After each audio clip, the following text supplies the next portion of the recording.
নতুন গল্প, নতুন আশার আলো। হামজার পর এবার সামিত সোম। কানাডায় জন্ম, বেড়ে ওঠা আর ফুটবল ক্যারিয়ার গড়লেও হৃদয়ে লাল সবুজের টান ঠিকই টের পেয়েছেন এই ২৭ বছর বয়সী মিডফিল্ডার। অবশেষে অপেক্ষার অবসান। সামিত জানিয়ে দিয়েছেন তিনি বাংলাদেশের জাতীয় দলের জার্সি গায়ে জড়াতে চান। বাংলাদেশ ফুটবল ফেডারেশন বাফুফে নিশ্চিত করেছে সামিতের হ্যাঁ পাওয়ার পরপরই শুরু হচ্ছে তার পাসপোর্ট প্রক্রিয়া। ১০ জুন ঢাকায় সিঙ্গাপুরের বিপক্ষে এশিয়ান কাপ বাছাই পর্বের ম্যাচে সামিতের অভিষেকের লক্ষ্য বাফুফের। সেই লক্ষ্য পূরণে চলছে নানা আনুষ্ঠানিকতা।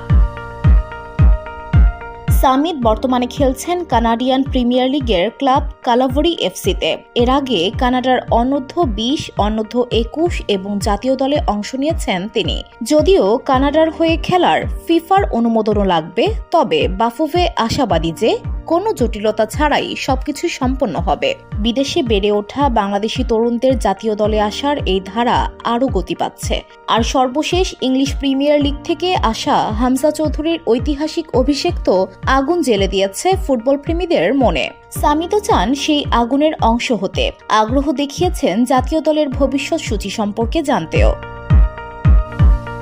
একদিকে ফিফার অনুমোদন, অন্যদিকে সময়ের চাপে দৌড়। সবকিছুর মধ্য দিয়ে যদি সামিত সিঙ্গাপুরের বিপক্ষে মাঠে নামতে পারেন, তবে সেটা হবে আরেকটি বড় মাইল ফলক বাংলাদেশের ফুটবলের জন্য। লাল সবুজের স্বপ্ন এবার সামিতের চোখেও। অপেক্ষা শুধু সেই প্রথম বাঁশির, যা জানান দেবে বাংলাদেশের হয়ে শুরু হলো আরেকটি প্রবাসী তারকার নতুন অধ্যায়।